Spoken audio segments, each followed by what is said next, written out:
अरे मित्रों, मैं राजनंदन प्रसाद एक बार फिर आपके सामने।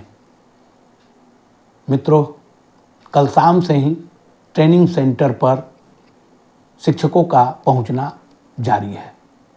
आज सुबह सुबह शहर में शिक्षकों को भागम भाग करते हुए देखा गया।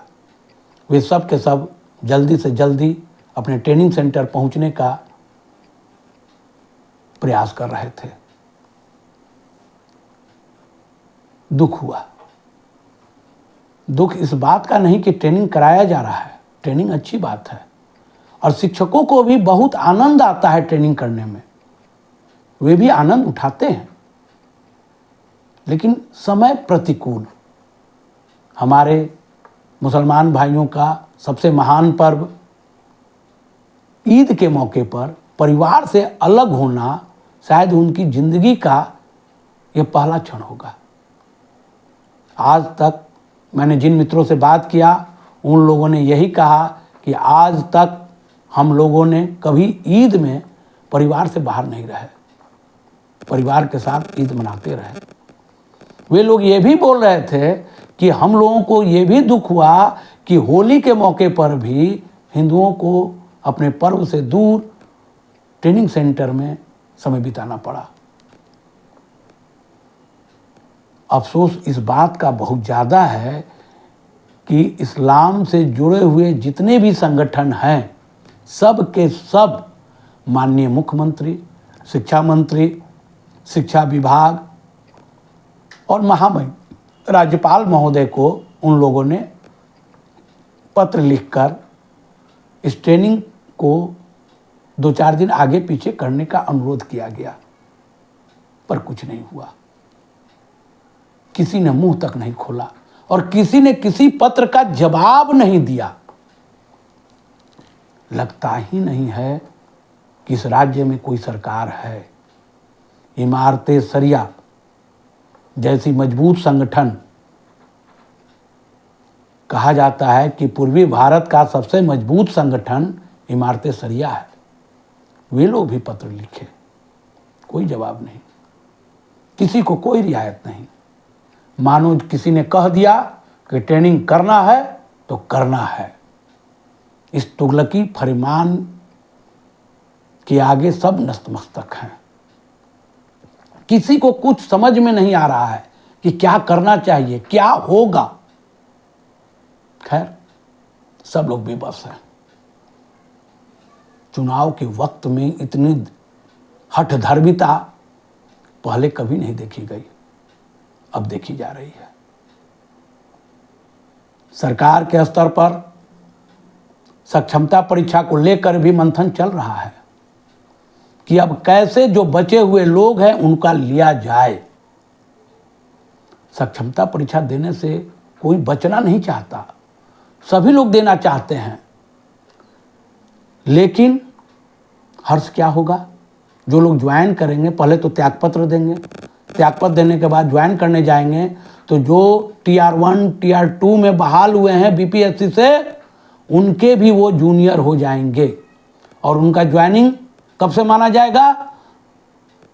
अप्रैल 2024 से, जिस दिन वो ज्वाइन करेंगे। अप्रैल ज्वाइन करें, मई ज्वाइन करें, जो भी ज्वाइन करें वही तिथि माना जाएगा। ऐसा आज तक पता नहीं किस हालत में ऐसा कानून बनाया गया और थोपा गया और लोग मानने के लिए भी बाध्य हैं। ये वही धरती है जहाँ बड़े बड़े आंदोलन हुए और जितने अभी राजनेता आपको दिखाई दे रहे हैं सीनियर में, वे सभी के सभी 1974 आंदोलन के उपज हैं।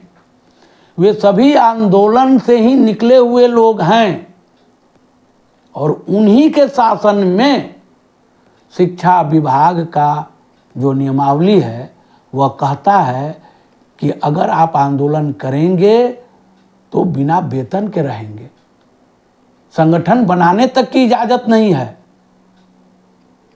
बबीता कुमारी ने एक संगठन बनाया, उसको लोग नौकरी से निकाल दिए। वो तो हाई कोर्ट को धन्यवाद देना चाहिए कि उन्होंने उनकी नौकरी बहाल कर दी। और अभी सुनने में आ रहा है कि सरकार अभी लगी हुई है विभाग चुप नहीं है कि कब उनका गर्दन मोड़ने का मौका मिले हम मोड़ दें। वाह शिक्षा विभाग, जिसका मूल काम बच्चों को शिक्षा देना है, शिक्षकों के हित में काम करना है, गुणवत्तापूर्ण शिक्षा कैसे मिले उसके लिए काम करना है। और यह विभाग सिर्फ एक मकसद में लगा हुआ है कि शिक्षकों को कैसे प्रताड़ित करें, कैसे परेशान करें। पिछले दिनों जो ट्रेनिंग में नहीं गए उनकी 7 दिन की वेतन काटने का प्रस्ताव आया था। इस बार क्या प्रस्ताव है जानेंगे। इस बार का प्रस्ताव है कि जो शिक्षक ट्रेनिंग कैंप में नहीं पहुंचेंगे उनका 15 दिन का वेतन काटा जाए। किसी ने चू तक नहीं किया, सब चुप। मुख्यमंत्री, मंत्री, महामहिम महोदय, जितने संगठन हैं, जितने बुद्धिजीवी हैं, सब ऐसे चुप हो गए जैसे मानो कुछ हो ही नहीं रहा हो, सब कुछ अनुकूल चल रहा हो।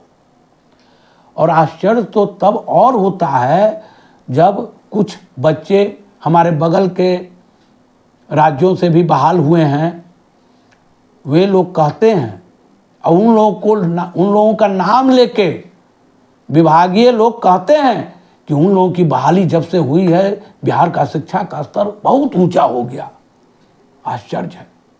उन राज्यों को मैं भी जानता हूँ, वहाँ की शिक्षा स्तर कितना ऊंचा है वो भी हम जानते हैं।